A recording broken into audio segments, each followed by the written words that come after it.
برای بچه حالتون چطوره؟ اومدیم با یه چیز جالب، شاید خب خیلی ندونن ولی خب احتمال زیاد همه میدونن دیگه.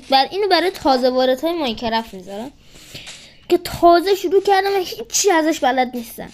خب بچه میخوام در مورد سگ این دفعه براتون توضیح بدم. من اینجا بازی هم کرده بودم قبلا.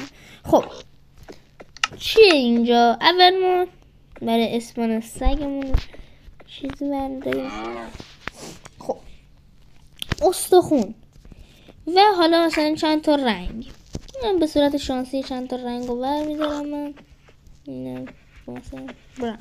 حالا سگمون رو میزنیم، تیمش میکنیم. حالا من نشوندمش.